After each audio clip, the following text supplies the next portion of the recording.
$8,300 US dollars in one freaking day through e-commerce. This is Barsin. He's literally 18. He's doing drop shipping with his mom, and he's been able to go from zero to $100,000 in just a matter of 30 days. This is literally, I think, the 9th of Jan, the next year. This is the last episode, and I just want to say thank you so much for those who went ahead and been with us on the whole journey from episode 0 to episode 10. If you guys enjoyed this series, please let me know. I'll definitely do many more of these series if this is something that interests you guys.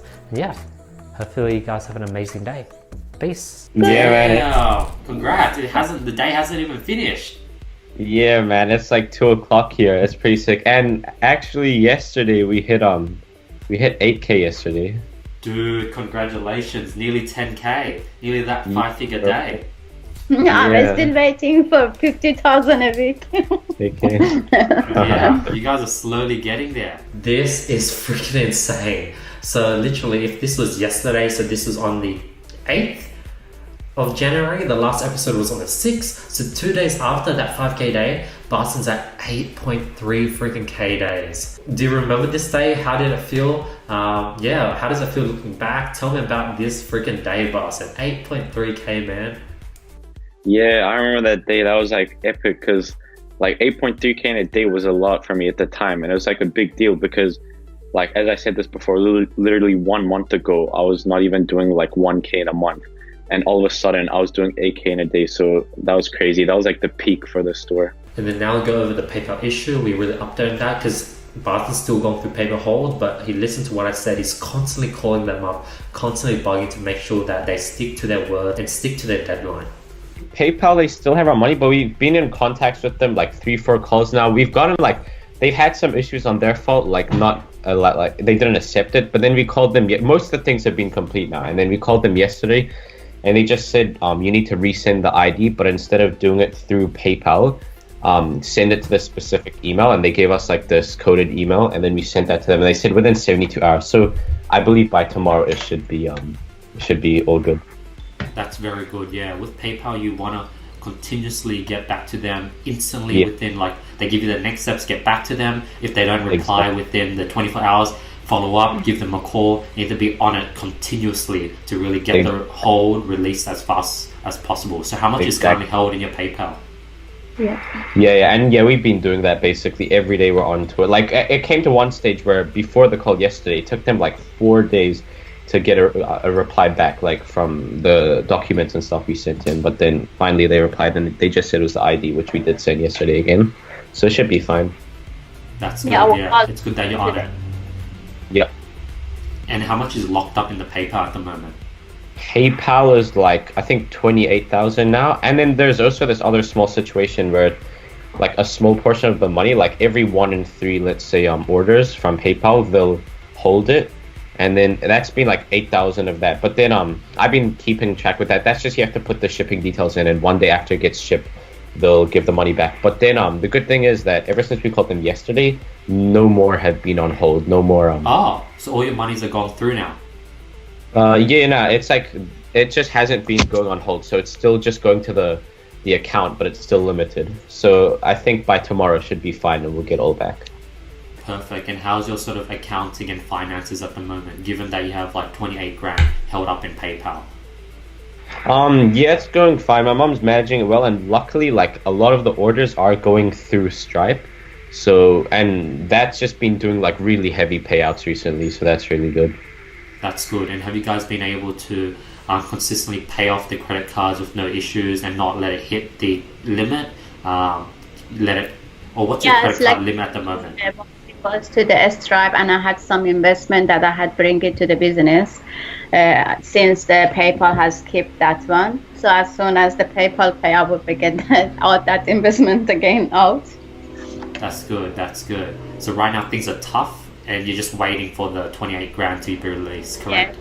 Exactly. And basically yesterday our bank, they even blocked our card for like 2 hours, and I was like, we couldn't fulfill an order, and then like, oh, what's this? So we quickly checked Facebook. Yeah, that was a problem, because it was charging constantly. For some point, a bit suspected that. But exactly. But then we called them and got it back. Yeah, and then we called them, then it start again. That's good, yeah. And then each time you call them, you want to let them know, be like, hey, any sort of AliExpress, anything that says AliExpress, anything that says Facebook, completely let it go through. Don't worry, it's not anything issue. Yeah. And then it makes sure that it doesn't happen again. Exactly. Yes, we did the same. I say I'm incoming transaction coming, so don't do anything. So the right on there. And now let's jump into Facebook ads. I'm very excited. Barsin's going into the CBO offspring strategy, and as you can see, a lot of these campaigns are just killing it. I'm excited to see as we dig into it and get an update on where Barsin's at. I rarely launch many ad sets, but the only one I just launched today is we went over the CBO scaling last call. We said we'd give it like Thursday or Friday, so we get more data, which now is Thursday. We've got enough data. And I went ahead and created this new CBO, doubled the budget, took out the old ones and added on some new ones that were doing good. And it's just in a review still. That's good. Yeah, That's but good. for today we want to do the VR also. But Oh yeah, we need to handle VA because the orders are getting like quite big now. It's really hard to keep up. basically, I'm sitting every day just fulfill. I have some other things to. Yeah. I don't think I've seen any other guru talk about this, but I'm going to give Barsin the whole A to Z blueprint when it comes to hiring your first VA, because now I know that Barsin's at a point where VA is very crucial. So I'll go ahead and just give him the whole blueprint right here now. Exactly. And it's super important that, like, as you can see in the scenario, I've already got 900 plus sales and I was still doing the fulfillment and emails by myself instead of having a VA. But it's really crucial to actually do this at first, because you need to master like emails and order fulfillment before you outsource it to someone, or else you can't tell whether they're doing a good job or a bad job. The two places I highly recommend is one is Upwork, and the second one is onlinejobs.ph. But for your first VA, I think Upwork should do the job. Onlinejobs.ph, you have to pay like I think $50 to get access. But what happens is you get much more high quality VAs from the Philippines at a much cheaper price. So online jobs PH is actually very good. I think that's sort of where people don't go, and everyone's going on Upwork. Upwork is just much more expensive, much more people. Yeah. So now thinking about it, I recommend you sign up for onlinejobs.ph and pay the $50 and go ahead and create a job listing. Yeah. And then in your job listing, you just want to simply ask, hey, I'm looking for a VA, virtual assistant to fulfill order. Must have experience in Oberlo, must have experience with Shopify Dropshipping, and then that's sort of about it. Pretty simple. And then what you'll do is you'll get a bunch of applicants when you sort of do that job listing, and then you want to go through all your applicants. And what you want to do is you want to jump on a call with all the applicants. So you want to schedule a Skype call with all of them, get their Skype details, and jump on a Skype call with each and every one of them.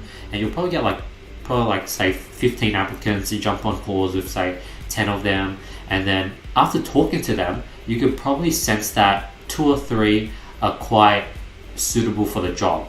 And you want to take notes with every applicant, rate them out of 10, take notes on if they have a family, how many hours they can put in, how many other clients they're working with, how much experience they have, and write this all down, because by the end of the day, you want to compare all the 10 people you talk to and find the top 2 or 3. Okay, brilliant. And then, so those were the questions you would ask, like everything from experience, how many hours they have, how many clients they're currently working with, are they do they have children, will they have time to commit to this, blah, blah, blah. And then you want to talk about how you're looking for someone long term, because they also want to look for a client that's long term. Exactly, I see. So, similar to like the YouTube video you made on it. Exactly. And then after that, eventually you'll find those 2 or 3 that are very, very good based on the talk. And then you want to sort of just hire the best one by intuition just to test out.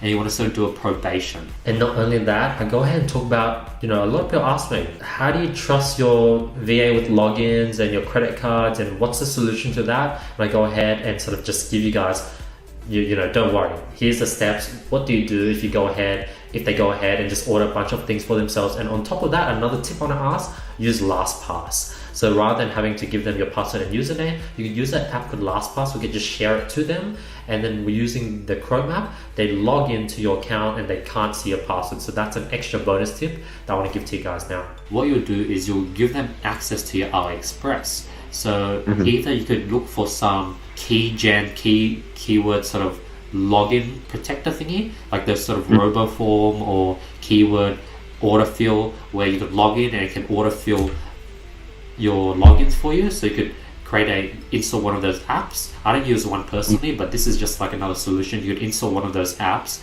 and then you could give it to the VA and be like, hey, log into, say, keyword protector. The password is, Barsin@gmail.com. The password is 123. They log in. When they go to AliExpress, they just select AliExpress and it automatically fills it in, so they don't know your AliExpress username or password. So that's solution number one. Or what I do is I just sort of give them my username and password. My username would be like, say, my email. My password would literally be like customer service 123, AliExpress 123, something generic. So I just change my AliExpress password and I let them just use my AliExpress.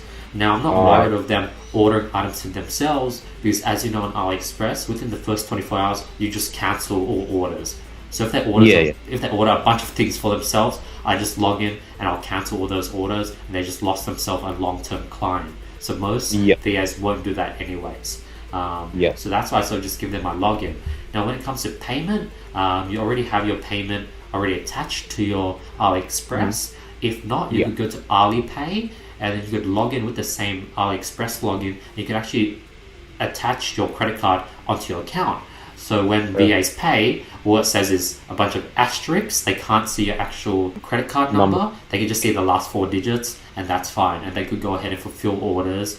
And obviously they should know how to sort of use overload, how to troubleshoot. And actually what you should do on top is, Sima, what you should do, Sima, over the next 1 or 2 days while Barsin's trying to hire a VA, you should record. If you use Mac, you could use QuickTime Screen Recorder. If you use Windows, you could find like some free screen recorder and just record like literally 1 hour of you just fulfilling orders, troubleshooting.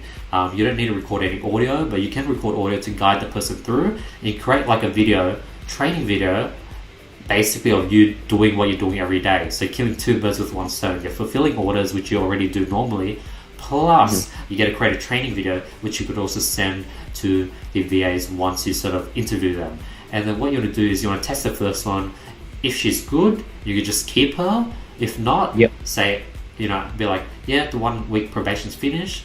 Thank you so much. Now I'm gonna sort of hire another applicant that's been interested. I'll let you know if we will successfully hire you by the end of the month. And obviously, since you did do a good job, you won't have to reach out to her, and you'll try again with the second VA. But that's sort of like an in-depth breakdown. I said it very, very fast on how to go ahead and hire a VA for order fulfillment. The same thing can be done for customer service. So you definitely want to re-go over this call and then go over these things, as well as go over all my sort of hiring VA videos on my YouTube channel, because those go in more depth as well. And it looks like Barsin's starting to set up his one product store.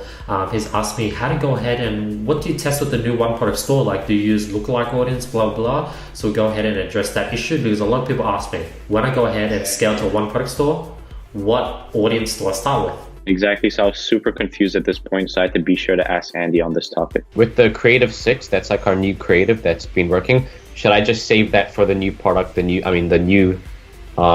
website, the new page, the new pixel and everything? Yeah, so you should use that for both your current website and the new one product store, because the one product store ideally should work much, much better, but there's always a chance that it doesn't work as well as your current store, because your current store just has so much data, the ad has several million views, and it's just hard for the one product store to compete against your current killer ad. So you want to scale both out basically as drastic as you can. You want to scale out both the general store and your one product store. Now when it comes to pixel, you want to keep the pixel on your general store, and you want to create a brand new pixel for your one product store. Now with your one product store, you could, if this product is strong, you go ahead and reuse all your best performing single interest, as well as you can use all your lookalike audience from your current general pixel. Use the, say, lookalike audience of all your view contents over to the new one product store. Now I'll go over refreshing lookalike audiences. This is something that I don't hear a lot of other gurus talk about. So good question, Barsin, and we go ahead and talk about refreshing lookalike audiences. Like for example, it says add to cart here. Like this is last update. I don't know like 1,700, but now it's like 3,000 something. So obviously the 3,000 add to cart should be stronger. So would I just create like a new custom audience of the add to carts and then create the new lookalikes from that as well, and then just use those? So what I meant by refreshing lookalike audiences, so for example, right now you have, for example, below the view content 180 days worldwide lookalike audience. Yep. Below. So you made these set of audience when you had, say, 1,000 view contents, correct? Yep. Oh, and now so now you have 43,000. So that means it's much, much stronger. Yep. So And if you so wanted to make new lookalikes off of this, or do the lookalikes like around here, they just update by themselves accordingly to this? So you'll have to make new ones. I found that making new ones actually you get better results because, as you know, you've probably turned off a lot of view content lookalike audience because they stopped performing. But what you can actually do is you can go ahead and relaunch these lookalike audience. You would delete, because if you go ahead and create lookalike audiences now for worldwide, it will say you already have existing view content worldwide lookalike audiences. You have to delete them all. Yeah, sorry. Yeah, it said that to me earlier. It didn't let me make it because it said I already had had that audience. Yeah. So you have to delete all the current worldwide view content lookalike audiences to redo them. And the reason I said you don't want to do it if you have current ad sets that utilize them is because if you delete these custom audience, those ad sets will turn off. Okay, so at this point, should I basically just not do that since there's no point because I already have some of them from view content and 95% that are still working really good? Exactly. And have you touched the add to cart lookalike audiences yet? I actually launched them like a week ago, and we've had like a couple ad sets that have been doing really good. Okay. Like, but And yeah, which custom audience have you been doing for? Did you do add to cart no purchase? Did you do lookalike audience on that? No. I did a lookalike on just the add to carts about like a week ago when it hit just about 1,000, I think. Yeah. Awesome. And then you could go ahead and same formula worldwide, and then go to those individual top performing countries, and then repeat the process of initiate checkout and then purchase, and then you can redo the whole process again from the beginning and refresh your say 95% view lookalike When they audiences. kind of just die out, right? Exactly. And then as you're collecting data, you can use these lookalike audiences to drive data to your one product store. So your one product store will have its own set of view content, add to cart, initiate checkouts, and that's how you double up. And on top of that, you have Creative 6 that literally doubles up on the amount of lookalike audiences you can have with video views. Also, you haven't tested like say 75%, 50%. Those still perform well, as well as top time spent by 25%, top 10% time spent. A lot of lookalike audiences. Yeah, exactly. And I just had another question. Should I launch the initiate checkout lookalike now, like today? I haven't done it before. How far have you went into add to cart? Sorry. How far did I wait for add to cart? How far did you go into add to cart? Did you just launch worldwide? Yeah, I just launched worldwide. So maybe do say your top 5 individual countries for add to cart first, and then do initiate checkout after. Okay, brilliant. And one more question was, the longer you wait, the better. Yeah, exactly. Collect more data. Yeah, and with my new website and stuff, should I do the ads on the same ad account since it's like already spent a lot of money in it, so I can still spend money on that, or should I have a new ad account for that? Usually, I want to like diversify and do it on a second ad account. But right now, your current ad account is very primed. Actually, diversify, because if your ad account for whatever reason shuts down, it's gonna feel like hell. So I think maybe diversify, advertise your one product store on another ad account, use a different credit card, and make it completely separate, and really diversify so that if one store, whatever issues from ad account to Shopify gets shut down, you'll still have the other one. Exactly. And with use new credit card, should I basically just get my mom to get another credit card? Or you could ask your mom to use the same credit card, but go to your bank account, ask for an additional card holder where they give you a new credit card for the same account, but it's just like different numbers, and that works as well. So that's a cool trick. And that was a whole 10 weeks journey with Barsin, and hear their sort of final thoughts and how they felt, their reaction by the end of the 10 weeks. I'm very excited to hear what their thoughts were. Do you remember your thoughts, Barsin, by any chance? I can't remember exactly, but what I can think of is basically I just enjoyed the course so much. Like, it literally took me from 0 to 100K in 30 days. Like, what more can I ask for? Yeah, bro, it's been like crazy. I think roughly from what I can remember, I think we joined around 10. And then say now. So like Oh, that's pretty Yeah. crazy. And what's the profit margin? 20%? Yeah, 20%. Sometimes it's a bit lower, sometimes it's a bit higher, but the average is 20%. Got it. We'll find ways to increase your conversion rate as well. Lots of things to do, but do it up. You guys have been killing it. I hope you guys have been able to get a lot of value from this 10-week program. One of the most things was very good, especially for Barsin, it was a confidence he got during these sessions. That sort of, I totally understand what I was going through on my own. Not too sure with a lot of things. I wasn't too sure if I was doing the right thing. And I think, just having someone to guide, like having a mentor, really helps you just streamline and go in and run in a straight line as fast as possible. Bro. Yeah, man. So we really enjoyed the 10-week program. Thank you so much, man. You're welcome, guys. That was the last 10 weeks of your first sort of phase of your e-commerce journey. A lot has changed now.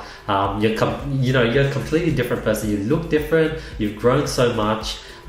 This ended on the 9th of Jan, so it's been roughly actually more than 6 months. And now you're really deep into e-commerce. Like, I think even though you've hit 100K days, you are still like the version of you now is like you're so much more experienced. There's so much more confidence. You're grinding every day. You're very like into this now.